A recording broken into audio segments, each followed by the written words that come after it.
నమస్తే, నేను జర్నలిస్ట్ శ్రీనివాస్. ఈరోజు న్యూస్ అనాలిసిస్లో ముందుగా ఆంధ్రజ్యోతి పేపర్లో వచ్చిన వార్తలను చూద్దాం. ఆంక్షలు లేని భరోసాట, ఎకరాల పరిమితి లేదు, ఐటీ చెల్లింపుదారులకు వర్తింపు. పంటలు వేసిన రైతులకే పథకం 14 నుంచి జమ. రాళ్లు రప్పలు కొండలు గుట్టలున్న భూములకు బంధు. భరోసా కోసం అన్నదాతలు దరఖాస్తు చేసుకోవాల్సిందే. పంటలు వేసినట్టు ధృవీకరించుకున్న తర్వాతే చెల్లింపులు. అవకతవకలకు అవకాశం లేకుండా శాటిలైట్ మ్యాపింగ్ 5, 6, 7 తేదీలో గ్రామ సభలు, దరఖాస్తుల స్వీకరణ, కీలక అంశాలు ప్రతిపాదించిన మంత్రివర్గ ఉపసంఘం రేపు నిర్వహించే కేబినెట్ భేటీలో తుది నిర్ణయమట. ఆంక్షలు లేని రైతు భరోసా వాస్తవమే. మరి దీనికోసం సంవత్సరం ఆగారా? జూన్లో వేయాల్సిన రైతు భరోసా వేయలేదు, డిసెంబర్లో వేయాల్సింది వేయలే. డిసెంబర్ అయిపోయింది, జూన్ అయిపోయింది. ఎందుకు ఆపారు అంటే ప్రభుత్వం ఏం చెప్పింది?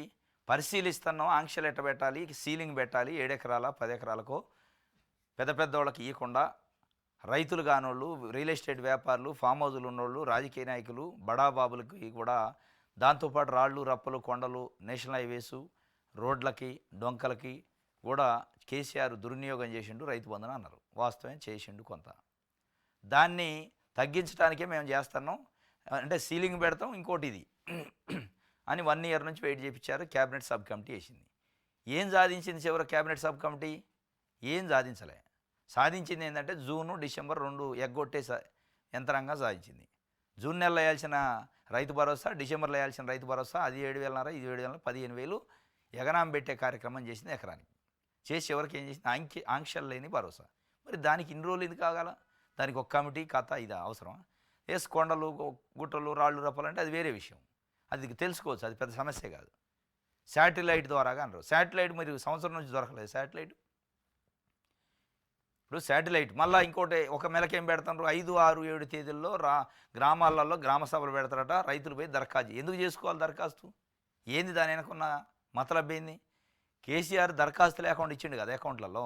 రైతులకు సంబంధించి భూమి మీ దగ్గర ఉంది, ఎవరెవరికి ఎంత ఉంది, వాళ్ళ అకౌంట్లు మీ దగ్గర ఉన్నాయి, డాటా అంత ఉండే. దానికి మళ్ళీ ప్రత్యేకమైన దరఖాస్తు ఏంది? నువ్వు వేయాల్సిందల్లా ఏంది? మీ దగ్గర సంపూర్ణమైన సమాచారం ఉంది.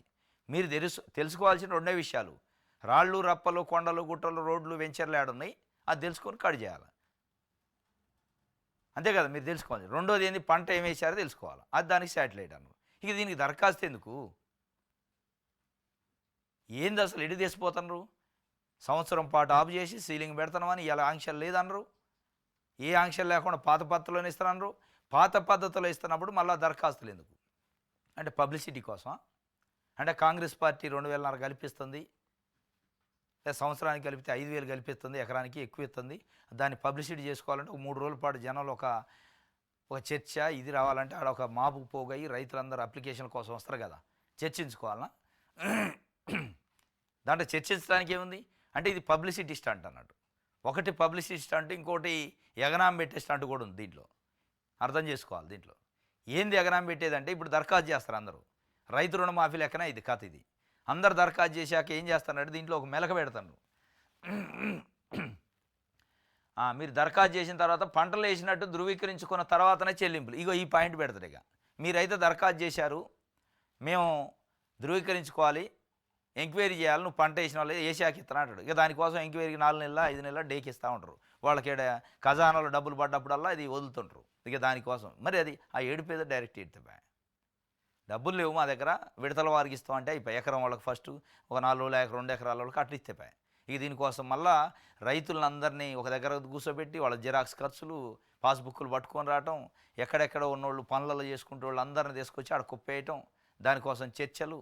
ఇంకా అక్కడ ఉన్న మళ్ళీ కాంగ్రెస్ పార్టీ నాయకులు వాళ్ళు హడావుడి హంగామా, ఏదో వాళ్ళ జేబులో ఇచ్చినట్టు ఇదంతా ఒక సినిమా చూపిస్తాను. ఇదంతా అవసరం లేదు వాస్తవంగా. రైతు భరోసా సంబంధించి మీరు నిజంగానే ఇయ్యదలుచుకుంటే జూన్ది డిసెంబర్ది కలిపి 15,000 రూపాయలు ఇప్పుడు ఆన్ ద స్పాట్ సంక్రాంతికి వేయచ్చు. మీ దగ్గర డాటా ఉంది. దరఖాస్తులు దేనికి పని లేక కానీ పాత పద్ధతే అన్నారు. ఏమి ఆంక్షలు లేవు. ఆంక్షలల్లో రాళ్ళు రప్పల కొండల గుట్టలు ఉంటాయి, అది మీరు చూసుకోవచ్చు. దానికోసం ఎవడో రాళ్ళు రప్పల కొండలోడు ఒక 1% 2% ఉన్న వాళ్ళ కోసం 99% జనాలను ఇబ్బంది పెట్టి ఆఫీస్ చుట్టూ తిప్పి దరఖాస్తులు చేశాక వాడు మళ్ళీ రాలేదని ఆ రైతు పోయి మళ్ళా రోజుల పాటు మీ చుట్టూ తిరగాలిగా. ఈ కార్యక్రమం ఉంటుంది చూడండి మీరు. కేసీఆర్ వేసినప్పుడు టెన్షన్గా పడేది, మెసేజ్ వచ్చేది, అయిపోయి తెచ్చుకునేది. ఇప్పుడు అది ఉండదు. నువ్వు మాన్యువల్ దరఖాస్తు పెట్టినవంటే కాళ్ళ చెప్పులు అరిగిందాకా తిరగాలేక. వచ్చినోడికేం వస్తాయి, వాడు నవ్వుతుడు, రానోడికి తిరుగుతూ ఉండాలి. రైతు రుణమాఫీ లెక్క ఇది కథ. ఇది ఆంక్షలు లేని రైతు మాఫియా, రైతు భరోసా అట. దానికి సంబంధించి రేపు క్యాబినెట్ ఉంది, దాంట్లో పెడతారట. ఉచితంగా సన్నబియ్యం 2.81 కోట్ల మంది రేషన్ కార్డుదారుల కోర్తింపు. ఈ దిశగా ఆలోచన చేస్తున్న రాష్ట్ర ప్రభుత్వం. ప్రస్తుతం ఇస్తున్న బియ్యం ధర కిలో రూపాయి, తినేది 15%. అమ్ముకుంటున్న మిగతా వారు తినడానికి తగిన బియ్యం ఇస్తే అక్రమాలకు చెక్కు. రేపటి మంత్రివర్గ సమావేశంలో చర్చించే ఛాన్స్. కొత్త కార్డులపైన నేను వెలువడే అవకాశం. ఉచితంగా ఫిబ్రవరి నుంచి సన్నబియ్యం ఇస్తారట. మంచిదే ఇది. నిజంగా తినే బియ్యం ఇస్తే అమ్ముకోడు, 15% కూడా తింటలేదట. తినే బియ్యం ఇస్తే దాదాపు 60-70% మంది తింటారు. ఓ 30-40% ఒకలా పోయినా కానీ 60-70% పైనే యూజ్ చేసుకుంటారు. మంచిగా ఇస్తాయి, మక్క పట్టకుండా, పురుగులు పట్టకుండా, వాసన రాకుండా ఉంటే. మళ్ళీ దాంట్లో కూడా ఎప్పటికో ఒక 10 సంవత్సరాలు తీసుకొచ్చి ఇస్తే మనుషులు తినే ఇవ్వాలి. రైట్, ఇది సాక్షి పేపర్ చూద్దాం. ఉగాదికి సన్నబియ్యం రేషన్ కార్డు లబ్ధిదారులకు ఉచితంగా పంపిణీ. దొడ్డు బియ్యానికి బదులు సన్నాలు సరఫరాకు సర్కారు ఏర్పాట్లు. మొత్తంగా నెలకు 2 లక్షల టన్నుల చొప్పున ఏటా 24 లక్షల టన్నులు అవసరమని అంచనా. 89.6 లక్షల రాష్ట్రంలో రేషన్ కార్డు. 2,81 లక్షల మంది లబ్ధిదారులు. ఒక్కొక్కరికి నెలకు 6 కిలోల చొప్పున బియ్యం పంపిణీ అట. కార్డులే 89,60,000 ఉంటే దాంట్లో లబ్ధిదారులు 2,81,00,000 ఉన్నారు. అంటే ఒక్కొక్క కార్డులో 3-4 కూడా ఉంటారు కదా. బియ్యం బాగుంటాయన్న సూచనతోనే సంక్రాంతి నుంచి సన్నబియ్యం పంపిణీ చేయాలని రాష్ట్ర ప్రభుత్వం భావించింది. కానీ వానాకాలంలో రైతుల నుంచి సేకరించిన సన్న వడ్లను కనీసం 2-3 నెలలైనా మాగనిచ్చి మిల్లింగ్ చేస్తేనే బియ్యం బాగుంటాయని నిపుణులు. బాగానే ఉంటాయి, వాస్తవం ఇది. మళ్ళీ పచ్చి బియ్యం ఇస్తే అవి ముద్దయితే ఇచ్చిన పేరు ఉండదు, వాడు తినరు, మళ్ళీ అమ్ముకుంటారు. మొత్తానికి ఉగాది నుంచి పెడతారట.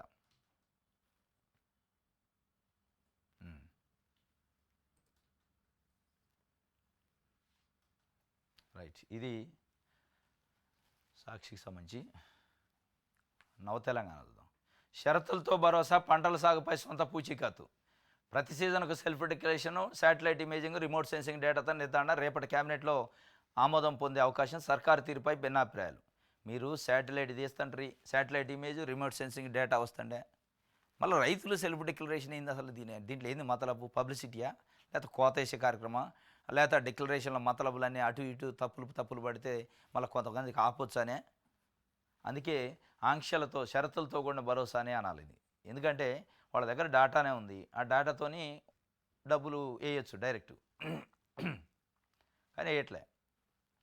హాస్టల్లో బాత్రూంలో కెమెరాలు. మేడ్చల్ సిఎంఆర్ కాలేజీలో విద్యార్థుల ఆందోళనలో బాసటగా ఎస్ఎఫ్ఐ, పలు విద్యార్థి సంఘాలు. సమగ్ర న్యాయ విచారణ జరిపించాలని డిమాండు. కళాశాలను సందర్శించిన మహిళా కమిషన్ కార్యదర్శి. మేడ్చల్ మల్కాజిగిరి జిల్లా కండ్లకోయలోని సిఎంఆర్ ఇంజనీరింగ్ కళాశాల వసతి గృహం వద్ద ఉద్రిక్త నిన్న 3 days నుంచి నడుతుంది. అమ్మాయిలు గర్ల్స్ హాస్టల్లో వాళ్ళ బాత్రూంలో హిడెన్ కెమెరాలు పెట్టారు. మనకి ఏపీలో కూడా సేమ్ ఇదే. గుడ్లవల్లేరు దగ్గర ఒక కాలేజీలో కాలేజీ ఉమెన్స్ హాస్టల్లో గర్ల్స్ బాత్రూములలో హిడెన్ కెమెరాలు పెట్టారు. పెద్ద ఇష్యూ అయింది, అది క్లోజ్ చేశారు. ఏమైందో తెలియదు. మళ్ళీ ఇక్కడ కూడా సేమ్ అదే అయింది. మల్లారెడ్డి మేడ్చల్ ఎమ్మెల్యే ఆయన సంబంధించిన కాలేజీలో జరిగింది. ఆ పక్కనే వంటగది ఉందట. ఆ వంటగది వంట చేసి మరి వాళ్ళు చేశారా లేదంటే దీని వెనక పెద్ద కుట్ర ఉందా అనేది ఇన్వెస్టిగేషన్ అయితే జరుగుతుంది. పోలీసులు ఏదో మొత్తానికి దాచే ప్రయత్నం చేస్తున్నారు అనేది.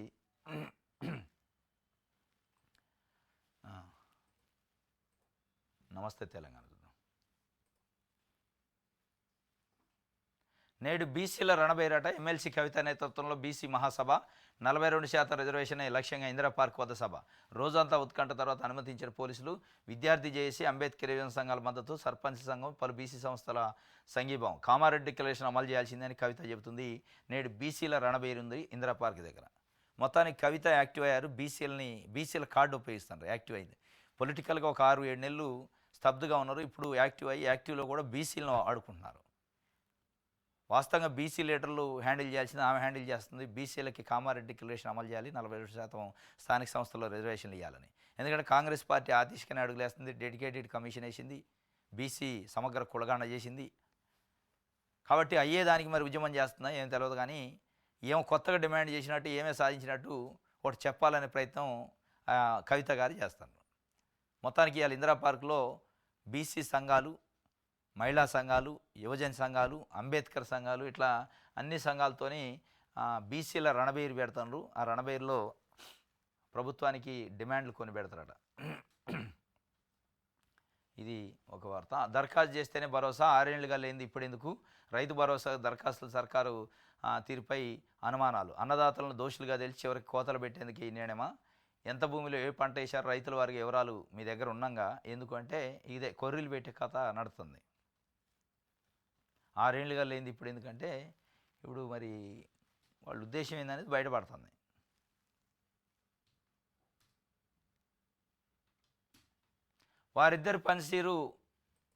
వారిద్దరి పనితీరు ఇరువురు అమాత్యులపై సర్వేలో అసంతృప్తి ఉందట. 20 మంది ఎమ్మెల్యేల పనితీరు కూడా అంతంత మాత్రం. ముఖ్యమంత్రి రేవంత్ రెడ్డి జరిపిన సర్వేలు వెలుగు చూసిన వాస్తవాలు. నిఘా వర్గాలు సునీల్ కనుగోలు ద్వారా సర్వేలు జరిపిన సీఎం ప్రజా వ్యతిరేకత ఎదుర్కొంటున్న ఎమ్మెల్యేల్లో తొలిసారి అసెంబ్లీకి ఎన్నికైన వారే అధికం. వివిధ అంశాల్లో కొనసాగిన సర్వేలు. త్వరలో సీల్డ్ కవర్లో ఎమ్మెల్యేలకు నివేదికలు. సర్వే నివేదికలో ఎమ్మెల్యేల గుండెల్లో రైళ్లు పరుగులట. వారిద్దరు మంత్రులట. మరి ఆ ఇద్దరు ఎవరున్నారో చూడాలి. ఇప్పుడు భూభారతి అమలు బాధ్యత మీ చేతుల్లోనే. అండగా నిలబడాలి. మీదే క్రియాశీలక పాత్ర. రైతుకు మెరుగైన సేవలు, భూ సమస్యలకు చెక్ పెట్టాలి. రెవెన్యూ ఉద్యోగులతో సీఎం రేవంత్ రెడ్డి చెప్తుండు. మొత్తానికైతే వారిద్దరు ఉన్నారట. ఎవరికో ఒక ఇద్దరికి ఎసరు పెట్టే కార్యక్రమం చేస్తున్నారు. ఇద్దరికి ఎసరు పెట్టి మంత్రివర్గ విస్తరణ చేస్తారటంది. వాళ్ళిద్దరిలో మరి ఎవరున్నారు అనేది ఇక చూడాలి. ఇద్దరు మంత్రులు దాదాపు 20 మంది ఎమ్మెల్యేలు పనితీరు వారి వ్యవహార శైలి ఏమాత్రం బాగలేదని ముఖ్యమంత్రి రేవంత్ రెడ్డి ఎంతో రహస్యంగా జరిపించిన పలు సర్వేలు బయటపడిందన్న ప్రచారం కాంగ్రెస్ పార్టీలో అంతర్గతంగా చర్చ జరుగుతుందట. 20 మంది ఎమ్మెల్యేలు కూడా ఉన్నారట. కొత్తగా వచ్చిన ఎమ్మెల్యేలో 10 నుంచి 15 మంది ప్రజలతో సత్సంబంధాలు కొరవడాన్ని చెప్తున్న పరిస్థితి.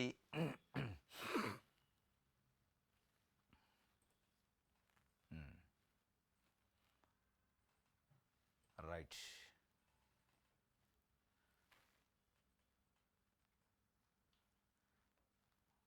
సీల్డ్ కవర్లో ఇస్తారట ఎమ్మెల్యేలకి. ఇచ్చేసి 42% ఇవ్వాల్సిందే నేడు బీసీ మహాసభ. ఇస్తానని వాళ్ళే అంటుండే. ఇస్తాననే దానికోసం ఇవ్వాల్సిందంటే ఈ గమ్మత్తుగా ఉంది. ప్రభుత్వమే ఇస్తాం, మేము ఇచ్చిన తర్వాతనే ఎన్నికలు పోతాం అంటుంది. కవిత గారు ఇవ్వాల్సిందే అంటున్నారు. ఇక రాని వాటి కోసం ఫైట్ చేయండి. ఒకవేళ ఉంటే మహిళలకు రావాల్సిన 2,500 ఇవ్వాల్సిందేనండి. పెన్షన్దారులకు 4,000 ఇస్తానండి. వాటి గురించి ఫైట్ చేయండి. వాళ్ళు ఇస్తాననే దానికి ఒక ప్రాసెస్లో ఉంది. డెడికేటెడ్ కమిషన్ వేసారా, రిపోర్ట్ వస్తే వచ్చాక ఇస్తామంటే దానికోసం ఫైట్ చేసే బదులు ప్రజలు రైతులకు సంబంధించి, మహిళలకు సంబంధించి, వృద్ధులకు సంబంధించి, వికలాంగులకు సంబంధించి పెన్షన్లు ఇస్తున్నారు. దాని గురించి మాట్లాడితే బాగుంటుంది. మొత్తానికైతే బీసీ సంఘాలని భుజాన వేసుకున్నారు కవిత గారు.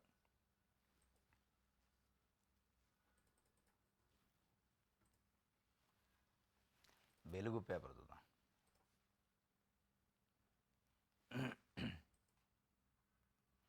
పాస్బుక్స్ లేకుండానే పంట రుణాలు 13,000 కోట్లు గోల్మాలు. రుణమాఫీ కోసం వివరాలు తెప్పించుకున్న సర్కారు, బయటపడ్డ బ్యాంకర్ల భాగోతం. దీంట్లో గోల్మాలు లేదు, మన లేదు. రైతులు గోల్మాలు ఏం చేస్తారు? ఈ పని లేని ముచ్చట కాదు. పాస్బుక్లు లేకుండానే పంట రుణాలు 13,000 కోట్లు గోల్మాలు అయిన 9,68,000 బ్యాంక్ అకౌంట్లకు ఇచ్చినట్టు గుర్తింపు. ఇస్తారు మరి, ఎందుకు ఇయ్యరు? అప్పట్లో పాస్బుక్లు లేవు, పానీ నకలతోనే లోన్లు ఇచ్చారు. తప్పేముంది అందులో? కాస్తి కాలం ఉండేది, అనుభవదారు కాలం అని ఉండేది పాస్ పుస్తకాలు. ఇది పానీలో ఈ ధరణి రాకముందు దాంట్లో లోన్ పెట్టుకున్నారు. ఆ పానీ చేసిపోయి లోన్ అప్లై చేస్తే లోన్ ఇచ్చేది కోఆపరేటివ్ బ్యాంకులు కానీ కమర్షియల్ బ్యాంకులు. ఆ లోన్ ఇప్పుడు మీరు రుణమాఫీ చేస్తున్న దాంట్లో చేయట్లే. ఏంది అంటే పాస్బుక్ లేదంటారు. పాస్బుక్ ఇవ్వాల్సింది ప్రభుత్వం. కేసీఆర్ ప్రభుత్వం పాస్బుక్ ఇవ్వకుండా అనుభవదారులని మంట కలిపి రైతులకి ఇచ్చింది, పట్టాదారులకి. ఎప్పుడో భూమి వదిలిపెట్టి 30 ఏళ్ల క్రితం పోయినోడికే పట్టా బుక్కులు ఇచ్చా. కేసీఆర్ అనుభవదారుని తొలగించా. అదే అనుభవదారు పేరుతోని పానీ ఉంది కాబట్టి అది పెట్టి బ్యాంకులో లోన్ తెచ్చుకున్నా. అది మాఫీ అయిద్దని రైతులు ఎదురు చూస్తున్నాయి. అది మాఫీ చేయబడిద్దని 9,68,000 మంది రైతులకు సంబంధించిన అకౌంట్లు మాఫీ చేయబడిద్దని రైతు రుణమాఫీ. నువ్వు ఇవాళ గోల్మాలని ప్రభుత్వం చెబుతుంది. ఇది ఎట్లా గోల్మాల్ అయితే? వాళ్ళు ఏమన్నా పారిశ్రామికవేత్తలు అయితే బ్యాంకులకు ఎగ్గొట్టడానికి 100 కోట్లు 1000 కోట్లు గోల్మాల్ చేస్తారు. రైతులు చేయరు. రైతులు చేసిన ఆడ గోల్మాల్ చేయడానికి మోసపోయేటోడు ఓడు లేడు. రైతుల చేతిలో మోసపోయేటోడు ఉండు. రైతే మోసపోతారు పోతే ఒకవేళ. అంటే అది గోల్మాల్ కాదు. అప్పట్లో అనుభవదారు కాలం ఉంది. అనుభవదారు కాలం ఉన్నప్పుడు పానీ పెట్టి అప్పు తెచ్చుకున్నారు. ఆ అప్పు ఇలా మోపెడైంది, దాన్ని మాఫీ చేస్తారని మీరు అన్నారు. మాఫీ చేయాలి. రైతు లోన్ తెచ్చుకోండు, మాఫీ చేయాలి. కానీ నీకు పాస్బుక్ ఎందుకు లేదు అంటే పాస్బుక్ ఎత్తేసారు గవర్నమెంట్. తెలుతలా మీకు? మీరే చెప్తారుగా, కాంగ్రెస్ పార్టీ చెప్పింది ధరణి ఓ దరిద్రం అయింది, దాన్ని బంగాళాఖాతంలో వేస్తారంటివి. బంగాళాఖాతంలో వేసే చట్టం వల్లనే వాళ్ళకి రాలే. బంగాళాఖాతంలో వేయాల్సినంత ధరణి చట్టం ఉంది, అంత దరిద్రంగా ఉంది, అంత వరస్ట్గా ఉంది కాబట్టి రైతులు ఇవాళ 9,68,000 మంది ఇవాళ రుణమాఫీ కాకుండా ఆగారు. అది మీకు తెలుస్తుంది కదా, చేయాలి కదా. దానికి గోల్మాల్ ఏముంటుంది ఇంక అందులో. రైట్. పంచాయతీతో పాటు మున్సిపల్ ఎన్నికలు ఈ నెల 26న ముగియనున్న మున్సిపాలిటీల టర్ము. కొత్తగా 12 మున్సిపాలిటీలు, 2 కార్పొరేషన్ల ఏర్పాటు. డివిజన్లు, ఓటర్ లిస్టుపై అధికారుల కసరత్తు. శివారు పంచాయతీలు, మున్సిపాలిటీలు వెళ్ళిన పంచాయతీలతో పాటు మున్సిపల్ అసలు పంచాయతీ అది అలా ఇప్పుడైతే అనేది ఇంకా దాంతోపాటు అంటున్నారు.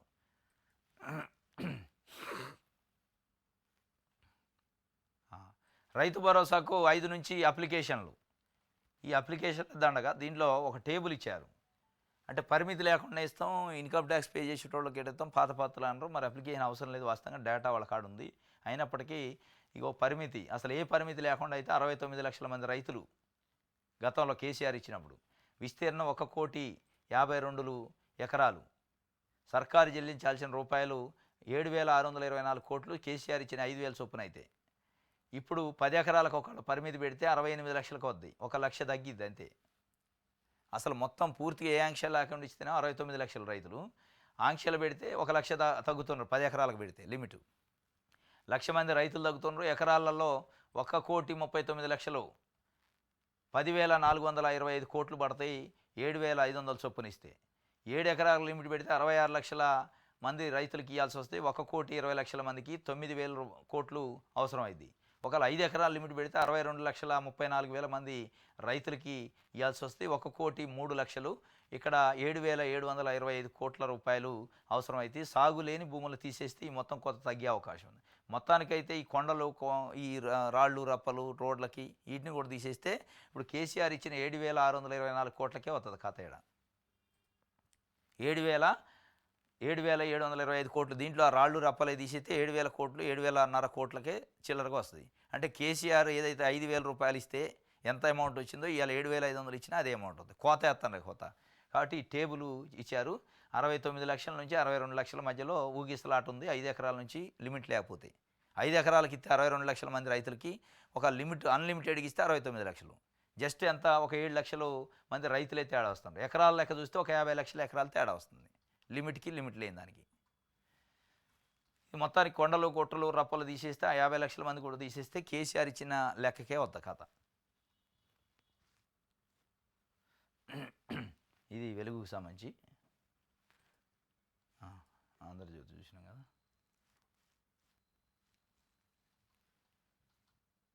రైట్. నమస్తే తెలంగాణ.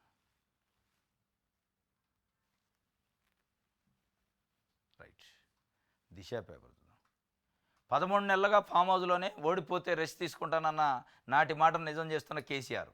అధికారంలో ఉంటేనే ప్రజల్లో ఉంటానన్న ధోరణి. కాంగ్రెస్కు ఓట్లేశాక నన్నెందుకని నేనెందుకని నేతలతో వ్యాఖ్యలు. ఓటమిని జీర్ణించుకోలేకపోతున్న బీఆర్ఎస్ నేత యాక్టివ్ పాలిటిక్స్లోకి వస్తారా లేదా అంటూ చర్చ. పార్టీని కొడుకు కూతురికి అప్పగించారంటూ బయట డిస్కషను. నాడు చెప్పిందే చేస్తున్నారు, తప్పేంటి అని పార్టీ ముఖ్యులతో కేటీఆర్ అంటాడట. అంటే మీ ఇష్టం వచ్చినట్టు చేయొచ్చుగా.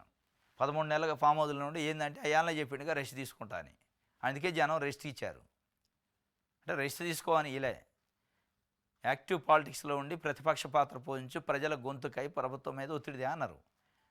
అంటే నేను ముఖ్యమంత్రి అయితే తప్ప రాజకీయాల్లో ఉండను, ఓన్లీ ముఖ్యమంత్రికే పనికి వస్తా అని చెప్తుండు. ప్రజలు దాన్ని యాక్సెప్ట్ చేస్తారా? మొత్తానికి కొడుకును కూతురికి ఇచ్చిండట వేతనం. మరి వాళ్ళు ఏం చేస్తారో చూడాలి. ఇది ఒక వార్త. రైతు భరోసాకు నో కండిషన్స్, సాగు చేసే రైతులందరికీ ఇస్తారట. పోస్ట్కి 20 లక్షలట. టీచర్ మ్యూచువల్ బదిలీలో డబ్బుల ప్రవాహం. పరస్పర ఒప్పందాలు చేసుకున్న ఉపాధ్యాయులు. గ్రేటర్ పరిసరాల్లో పోస్టులకి అధిక ప్రయారిటీ. జిల్లా కేంద్రాల్లో 15 లక్షలు, గ్రామాల్లో 7 లక్షలు. లక్షలో ఖర్చుకు వెనకాడని టీచర్లు. సంక్రాంతి సెలవుల తర్వాత ట్రాన్స్ఫర్ ఆర్డర్స్. టీచర్ల మ్యూచువల్ ట్రాన్స్ఫర్లలో డబ్బుల ప్రవాహం కొనసాగుతుందట. 20 లక్షలట ఒక పోస్ట్కి. జిహెచ్ఎంసీ హైదరాబాద్ పరిసర ప్రాంతాల్లో పోస్టింగ్ కావాలంటే మ్యూచువల్. మళ్ళీ అది కూడా ఒక టీచర్ ఇక్కడ ఉన్నాయని ఇంకొక వెళ్ళిపోతే అక్కడ ఉన్నోళ్ళు ఇటు వస్తే, రూరల్లో ఉన్నోళ్ళు హైదరాబాద్కి, హైదరాబాద్లో ఉన్నోళ్ళు రూరల్కి పోతే ఇక్కడ నుంచి అటు పోయేటోడికి 20 లక్షలు ఇస్తారట. ఇట్లా 20 లక్షల నుంచి 5 లక్షల దాకా నడుతుందట. 7 లక్షల దాకా. గ్రామాల్లో అయితే 7 లక్షలట. టీచర్లు కూడా వెనకాడట్లేదట డబ్బులు ఇవ్వడానికి. అంటే వాళ్ళ ప్రయారిటీస్ ప్రకారం పోస్టింగ్లు పొంది రియల్ ఎస్టేట్ ఇవి చేసేటోళ్ళు కూడా ఉన్నారు. రియల్ ఎస్టేట్ వ్యాపారాలు చేసే టీచర్లు కూడా ఉన్నారు ఇవాళ. బడిలో పాఠాలు చెప్తారో చెప్పరో కానీ రియల్ ఎస్టేట్ అయితే చేస్తాను.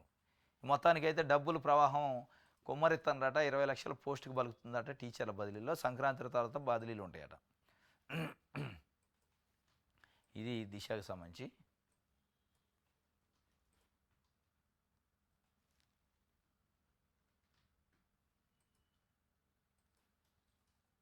ప్రభుత్వానికి అక్రిడేషన్ రూల్స్ వచ్చినాయట. మీడియా అక్రిడేషన్ల జారీకి కొత్త నిబంధనలు రానున్నాయి. ఇటీవల ప్రభుత్వం ఏర్పాటు చేసిన ప్రత్యేక కమిటీ 45 రోజుల్లో 6 సార్లు సమావేశమై కొత్త గైడ్లైన్స్ను రూపొందించింది. వీటిని పరిశీలించి ప్రభుత్వం తుది నిర్ణయం తీసుకున్నది. స్పెషల్ కమిటీ తయారు చేసిన రిపోర్టును గురువారం I and PR commissioner Harish, media academy chairman శ్రీనివాసరెడ్డిలు మంత్రి పొంగులేటి శ్రీనివాసరెడ్డికి అందజేశారు. ఇది ఇలా ఉండగా మీడియా అక్రిడేషన్ కార్డుల పంపిణీకి స్పష్టమైన మార్గదర్శకాలు ఉండాలని ప్రభుత్వం నిర్ణయించింది. ఇందుకు మీడియా అకాడమీ చైర్మన్ అధ్యక్షతన ఒక ప్రత్యేక కమిటీని వేసింది. ఇందులో కె శ్రీనివాసు, అమీర్ అలీ ఖాన్, అంకం రవి, రవికాంత్ రెడ్డి, నరసింహులు మెంబర్లుగా ఉన్నారు. ఈ కమిటీ సుదీర్ఘంగా అధ్యయనం చేసి రూల్స్ ఫ్రేమ్ చేసినట్టు అధికారులు చెబుతున్నారు. మీడియా అక్రిడేషన్ ఎవరికి ఇవ్వాలి, ఎట్లా ఇవ్వాలి, ఆ రూల్స్ ఏంది, కథ ఏంది అనే దాని మీద ఒక కమిటీ వేశారు, స్పెషల్ కమిటీ. ఆ కమిటీ నిన్న రిపోర్ట్ ఇచ్చింది ప్రభుత్వానికి. ఈ అక్రిడేషన్ ఆల్రెడీ ఇప్పటికే 2-3 సార్లు పొడిగించారు. డిసెంబర్ 31కి అయిపోయింది. మళ్ళీ దాన్ని ఒక 3 నెలలు పొడిగిస్తారనుకుంటున్నా, నాకు తెలిసి మార్చి వరకు. ఇప్పుడు కొత్త రూల్స్ వచ్చినాయి. దాని ప్రకారం అక్రిడేషన్లు ఇచ్చే కార్యక్రమం చేస్తారట. ఇది ఒక వార్త. ఎస్, ఇది ఈరోజు న్యూస్ అనాలిసిస్. రేపు తాజా వార్తలతోనే తిరిగి కలుసుకుందాం. Thank you.